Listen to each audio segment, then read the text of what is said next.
He fired him by fax machine. No phone call, no meeting, no warning, no explanation delivered face to face. Just a piece of paper sliding out of a machine somewhere in Los Angeles, ending a partnership that had helped build one of the largest personal fortunes in the history of entertainment. The man who sent that fax was Michael Jackson. The man who received it was John Branca.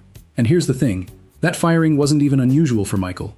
Over the course of his career, he cut ties with almost everyone who got close to the center of his empire. Managers, producers, even family members who had shaped his career since he was a child performing in Gary, Indiana. Loyalty, for Michael, was never permanent. It was conditional, shifting, tested constantly, and revoked the moment trust cracked. So the firing itself isn't the strange part of this story. The strange part is what happened 6 years later. Weeks before Michael Jackson died, broke by his own standards, reportedly hundreds of millions of dollars in debt, surrounded by an inner circle nobody fully trusted, including himself, he picked up the phone and called John Branca back. And when the world found out what was in Michael Jackson's will, there was Branca's name again. Executor, gatekeeper. The man now legally in control of everything Michael Jackson had ever built. His master recordings, his publishing rights, his image, his voice, his face, and the multi-billion-dollar afterlife his estate would go on to become. How does a man get fired by fax, not once, but twice, and still end up holding the keys to the kingdom after the king is gone? That's the part of this story that never makes it into the highlight reel. So let's go back to the beginning, because the ending only makes sense once you understand exactly how deep this relationship really went. By the time John Branca entered Michael Jackson's orbit in the late 1970s, Michael wasn't a child star with an uncertain future anymore. He was something the industry hadn't fully figured out how to categorize yet. A former prodigy trying to prove he could exist as a serious adult artist, not just a nostalgic act people remembered fondly from a decade earlier. Off the Wall had already answered that question, at least commercially. The album was a genuine hit, produced with Quincy Jones, and it repositioned Michael as a legitimate solo force, rather than the frontman of a family group people associated with bubblegum pop from the early 70s. But here's what most people miss about that period. Commercial success and structural control are two completely different things. Michael could sell records, he could headline arenas. What he could not yet do was control the machinery behind the music. Who profited from it, who owned the rights to it, and who decided what happened to his career next. Michael had grown up watching that machinery chew through legends before him.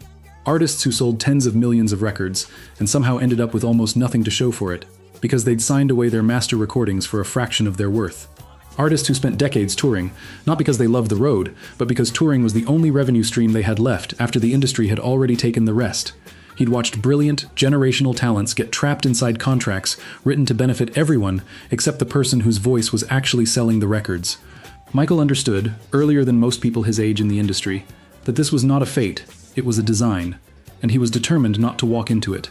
He'd already tested that instinct once, when he and his brothers left Motown, the label that had made them famous as children, for a more favorable deal at Epic Records.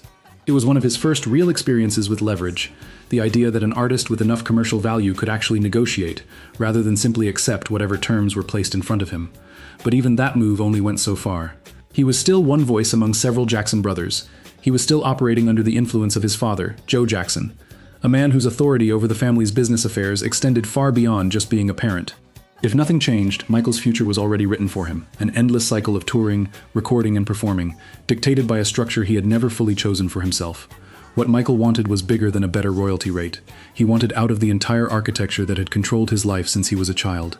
Creative freedom, personal autonomy, the ability to make decisions about his own career without needing permission from his family, his label, or anyone standing between him and his own name.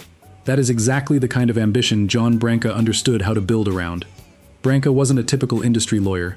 He'd started as a rock musician himself before moving into entertainment law, which gave him something most attorneys in his position didn't have, an instinct for how artists actually thought, layered on top of a sharp understanding of the business machinery most of them never bothered to learn.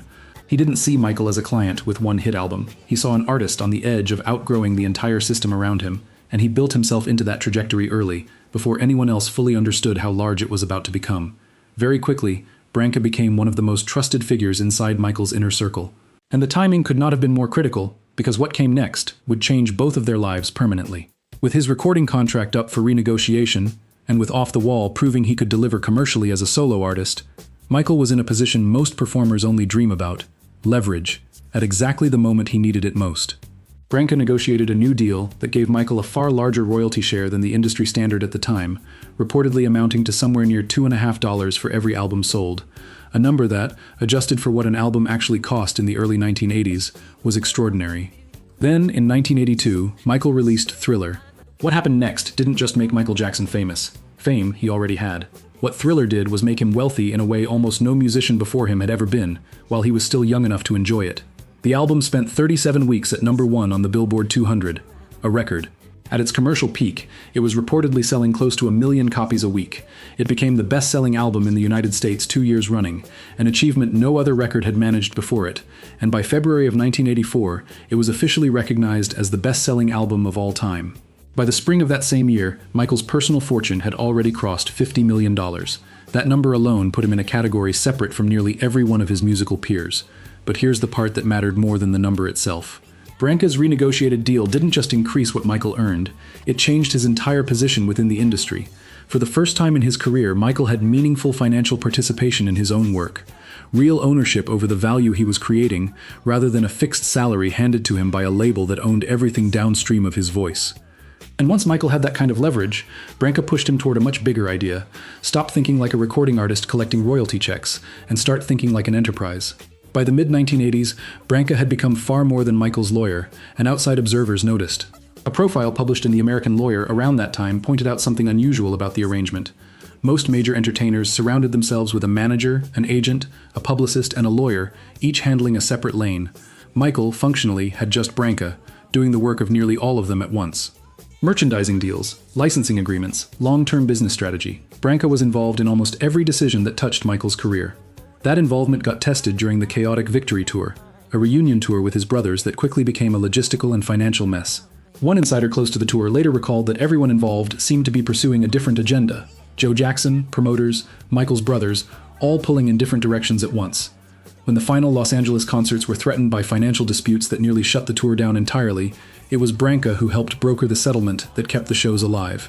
Attorney Mickey Rudin, who was involved in the negotiations, later credited Branca's willingness to prioritize Michael's interests over the surrounding infighting, saying the dispute might never have been resolved without it. At a moment when Michael was actively pulling away from the family structure that had guided his entire career since childhood, Branca was quietly becoming the replacement. A professional structure built around protecting Michael's interests, negotiating his deals, and in the eyes of many industry observers, transforming him from a recording artist into something closer to a self-contained global corporation. By the mid-1980s, an opportunity surfaced that would end up defining Michael's entire financial future, far more than any album he would ever release again. ATV Music Publishing was on the market. Buried inside its catalog were hundreds of songs, including a massive share of the Beatles catalog, compositions written by John Lennon and Paul McCartney, among the most valuable pieces of intellectual property in modern music history. Michael had already been introduced to the concept of music publishing, ironically, partly through conversations with McCartney himself, who apparently had no idea at the time just how seriously Michael was taking the lesson, but buying a catalog at this scale was something else entirely. Publishing rights of this magnitude were typically controlled by corporations, not by individual performers. Michael had never been particularly interested in staying inside the lines the industry had drawn for artists like him, and now he was looking to cross into ownership on a scale nobody in his position had attempted before. His reasoning was simple, and he said as much at the time. The way to become rich is to own things, not just to be paid for making them. Branca understood exactly what that meant, probably better than Michael did in purely financial terms. Long-term power in the music business doesn't come from a string of hit records. Hits fade. What compounds, decade after decade, is ownership of the rights sitting behind those hits. It's the same principle that has kept companies like Disney and Warner Brothers profitable off material that's older than most of their current audience. Branca's advice to Michael was to think past whatever was popular that year, and focus instead on what would still be generating income 20 or 30 years down the line. That thinking aligned perfectly with where Michael's ambitions were already heading. In 1985, after a competitive and heavily contested bidding process, Michael Jackson acquired the ATV catalog for approximately $47.5 million. Overnight, it made him the single most powerful individual owner in all of music publishing, not the most powerful artist, the most powerful owner, full stop. At the time, the reaction inside the industry was mixed, and in some circles openly skeptical. Spending that kind of money on songs he hadn't written himself struck plenty of executives as reckless, especially for an artist who was still supposed to be focused on his own recording career. But Michael and Branca's logic held up. The catalog was already generating close to $15 million a year on its own, which gave Michael something almost no other artist in the industry had, a reliable income stream that didn't depend on whether his next album sold. It also elevated his standing within the business itself. He wasn't just a popular performer anymore. He was structurally indispensable, sitting on assets the industry itself needed to negotiate around. Branca, meanwhile, was building his own empire in parallel. When he joined the entertainment law firm Zifrin, Brittingham and Gullen in 1981, he brought Michael's business with him, a move that immediately raised his profile inside the industry. By 1985, he'd made partner. Like his most famous client, Branca was operating at the very top of his field while still in his mid-30s, and his association with Michael helped him attract an elite roster of additional clients, including the Rolling Stones, Aerosmith, Stevie Nicks, and the Beach Boys. Outside of business, the two men's relationship grew genuinely close. In 1987, Michael served as best man at Branca's first wedding, officiated, unusually enough, by Little Richard. During this stretch of rapid transformation in Michael's life, moving further away from his family's control, dealing with the exploding scrutiny that came with global fame, Branca had become something closer to a steady anchor. A trusted figure inside a world that Michael was actively constructing around himself, piece by piece, deal by deal. A world Branca had his own hand in building. Through the rest of the 1980s, Michael's income kept expanding across every channel available to him at once. Bad, released in 1987, sold rapidly, and its accompanying world tour shattered attendance records. Endorsement deals brought in millions on top of that, and his publishing catalog continued growing in value in the background, quietly, without needing a single new release to justify it. Financial publications at the time noted that Michael was effectively generating income across every major revenue stream available to a modern music artist simultaneously, something almost no one else in the business was doing at his scale. By the late 1980s, Michael was repeatedly named the highest-paid entertainer in the world, with annual earnings reportedly reaching as high as $60 million in a single year, well ahead of anyone else operating at his level. But bigger money meant bigger, messier politics behind the scenes. A dispute involving CBS Records executive Walter Yetnikoff and producer David Geffen, centered around efforts to involve Michael in the soundtrack for the Tom Cruise film Days of Thunder, exposed real cracks inside Michael's inner circle. Branca, who had long functioned as one of the chief architects of Michael's business strategy, came out against the proposal. And around that same period, Michael began growing uneasy about something specific: Branca's closeness to major corporate figures and his simultaneous representation of other powerful artists who, in Michael's mind, might have competing interests. That unease surfaced at the worst possible moment for Branca, right as Michael entered tense, high-stakes negotiations with CBS Records and Sony Music Entertainment over the renewal of his recording contract, a deal that would eventually become one of the largest in music history. Michael was pushing for terms that went far beyond anything the industry considered standard at the time. Royalties north of $2.50 per album, well above the usual range of $1 to $1.50, advances reportedly exceeding $18 million per release. And beyond the money itself, Michael wanted structural control. His own recording label, a special production arrangement, and a broader set of concessions that would give him significantly more authority over how his music was recorded, marketed, and ultimately released to the public. The scale of those demands meant Sony was taking on enormous financial risk. One entertainment lawyer at the time estimated the label would only turn a profit on the deal if an album sold more than 6 million copies, an extraordinary bar to clear. Another lawyer, reflecting on the numbers publicly, pointed out just how little room Sony would have left over after covering royalties, publishing, manufacturing, and overhead, even while acknowledging that plenty of other labels would have jumped at the chance to sign Michael Jackson under almost any terms. Even though Branca had been by Michael's side through nearly every major negotiation of the past decade, the relationship had soured past the point of repair. Fearing Branca's proximity to Yetnikoff specifically, Michael made a decisive, almost surgical move. He set aside years of personal history and professional loyalty, and dismissed Branca at what was arguably the single most consequential negotiating moment of his career, bringing in a different lawyer, Alan Grubman, a known adversary of Yetnikoff's, reportedly at the urging of David Geffen, to lead the talks instead. The timing was striking, and more than a little brutal. Right as Michael moved toward locking in what would become one of the most lucrative recording contracts in the history of the music business, he once again reshaped the team around him to match the scale of his ambitions, regardless of what that team had already done for him.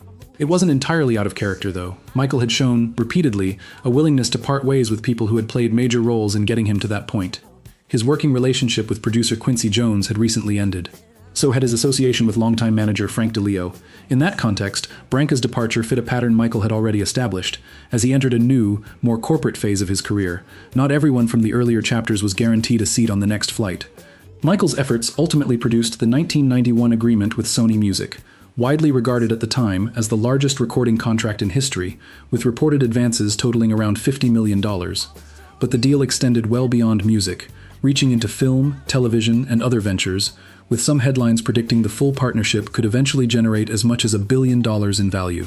Sony's own president reportedly described the arrangement less like a standard signing and more like a long-term alliance, going as far as to say the company was, in his words, married to Michael now.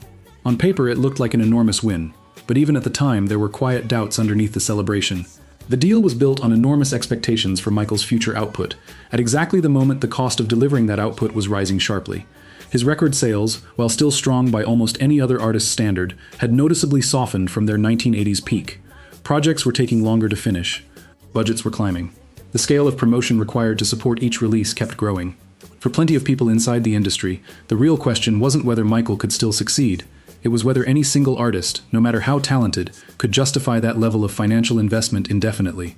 From the very start, the deal carried built-in pressure, not just to perform, but to sustain a level of commercial success no artist in history had ever managed to hold on to for long. For a while, it looked like Michael's decision to move on without Branca had paid off.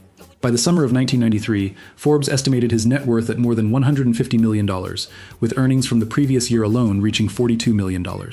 Then the allegations broke. Just as Michael was beginning the second leg of the Dangerous World Tour, news of child molestation accusations against him detonated across global media. The relentless press coverage that followed sent Michael's public image into a spiral he would never fully recover from, and it eventually forced the cancellation of the rest of the tour, driven partly by his deteriorating health and a widely reported dependency on prescription painkillers used to manage the pressure of everything happening around him. It was during that period of genuine crisis, arguably the most vulnerable stretch of his adult life, that Michael Jackson called John Branca back into his inner circle. While Michael focused on managing the public fallout, Branca quietly went to work on the financial and contractual mess unfolding behind the scenes. For the first time in his career, Michael found himself genuinely short on liquid cash, and Branca moved fast to fix it, negotiating a 5-year, $70 million deal with EMI to manage the ATV publishing catalog, with EMI also agreeing to help finance the acquisition of additional music catalogs going forward. Then, in 1995, Branca engineered the deal that would define the rest of Michael's publishing career. Sony offered $110 million for a 50% stake in a joint venture combining ATV with Sony's own publishing arm. Michael agreed, effectively selling half his ownership stake in the Beatles catalog and everything else inside ATV for an enormous profit. The result, Sony/ATV, instantly became the second largest music publisher on Earth, valued at roughly $500 million. Michael Schulhoff, president and CEO of Sony Corporation of America at the time, praised the arrangement publicly, calling Michael not just the most successful entertainer in history, but a genuinely astute businessman. For a moment, it looked like the recovery was complete. But from that point forward, the trajectory quietly started to shift. In the years that followed, Michael dropped off the industry's top-earning lists as reports began surfacing about his worsening financial position and mounting debts. His spending became increasingly difficult to justify against his actual income.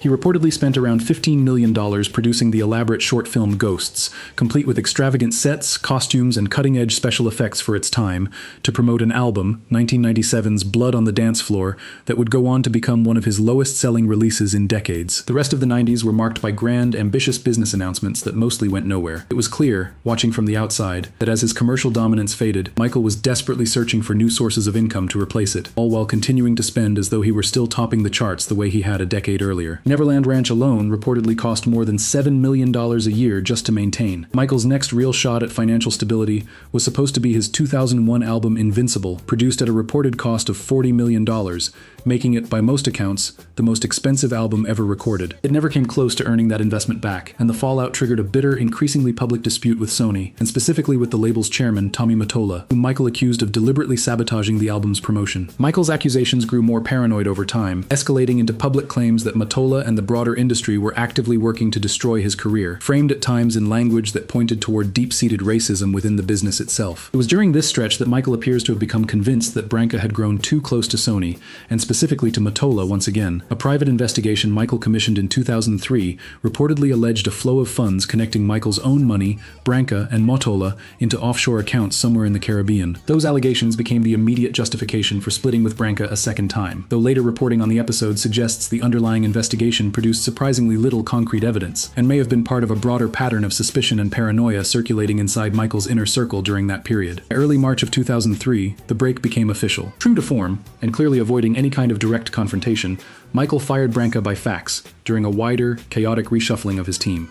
Reporting from around that time describes Michael leaning increasingly on a very different set of advisors, a shift that likely made it easier for whatever suspicions were circulating about Branca to harden into an actual decision.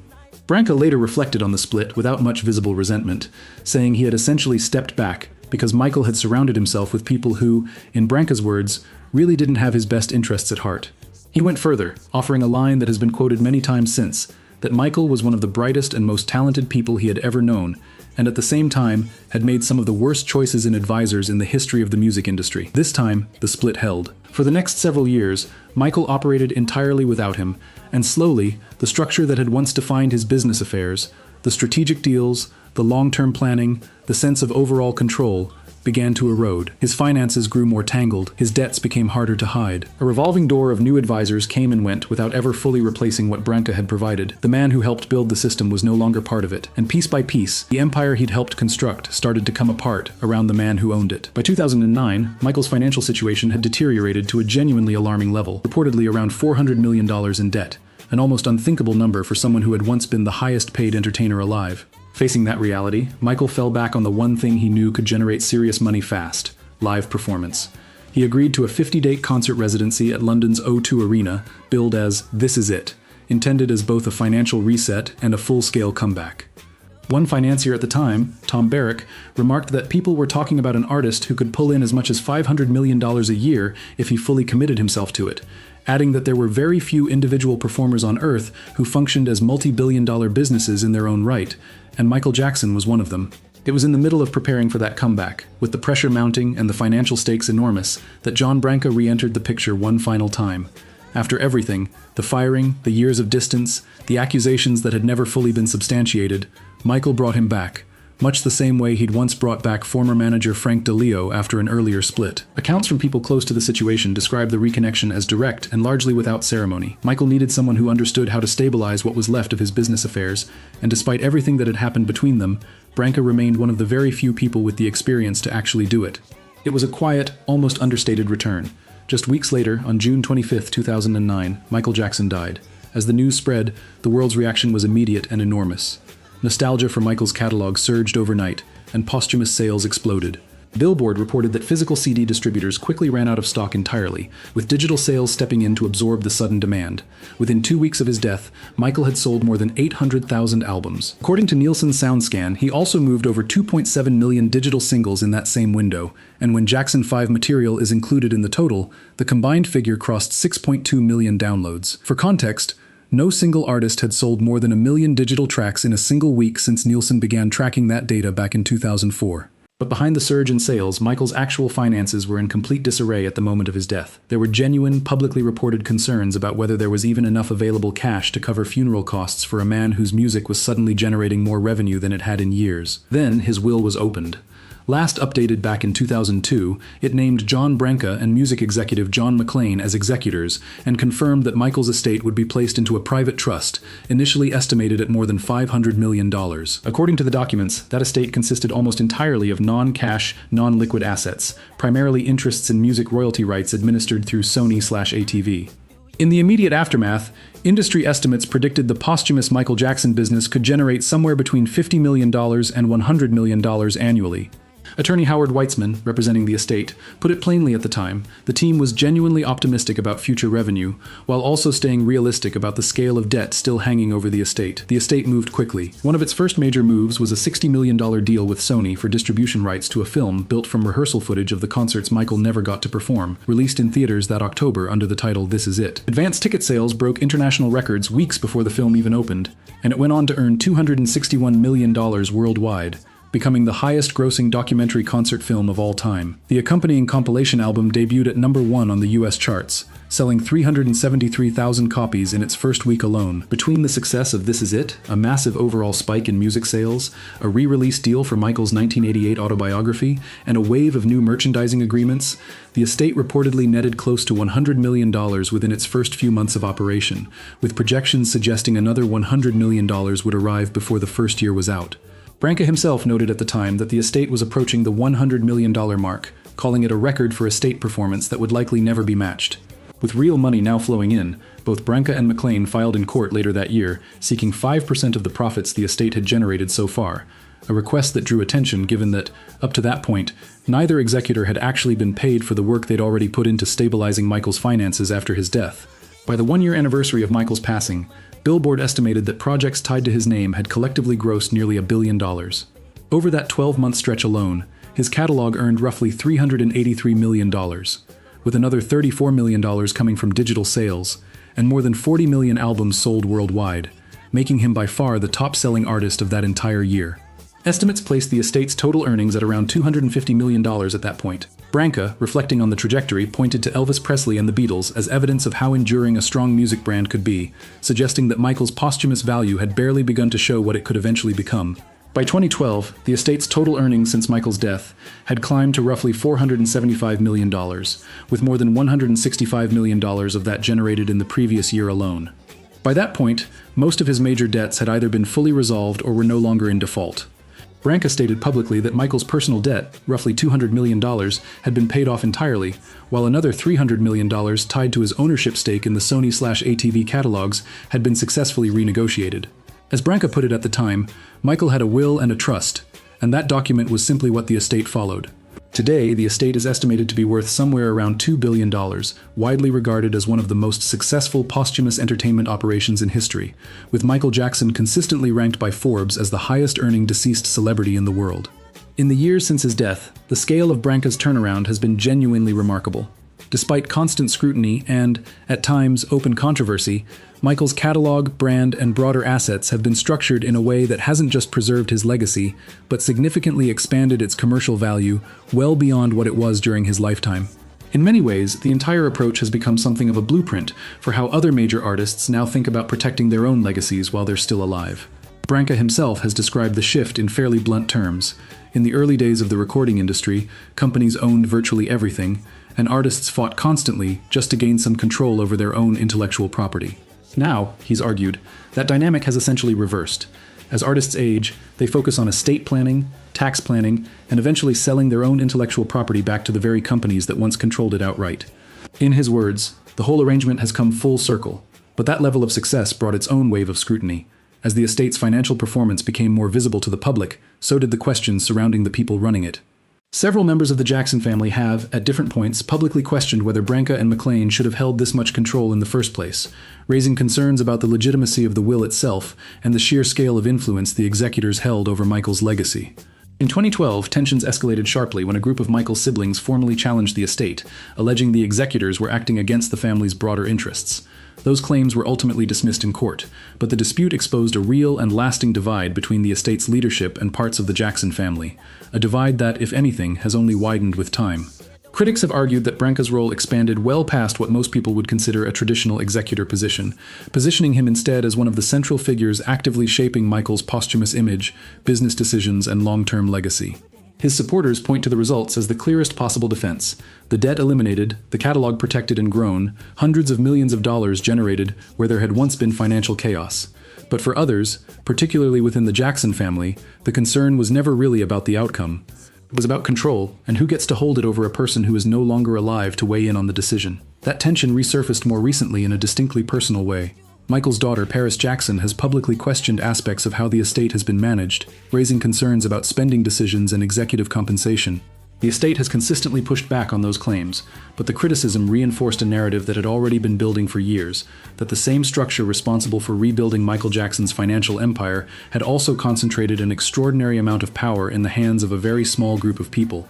And that leaves a question hanging over the entire story, one that doesn't have a clean answer. Who should ultimately control the legacy of Michael Jackson? The estate that rebuilt it from near collapse, or the family he left behind when he died?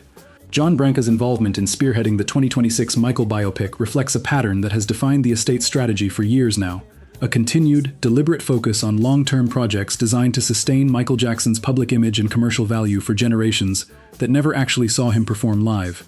The film isn't just another release slotted into a crowded entertainment calendar.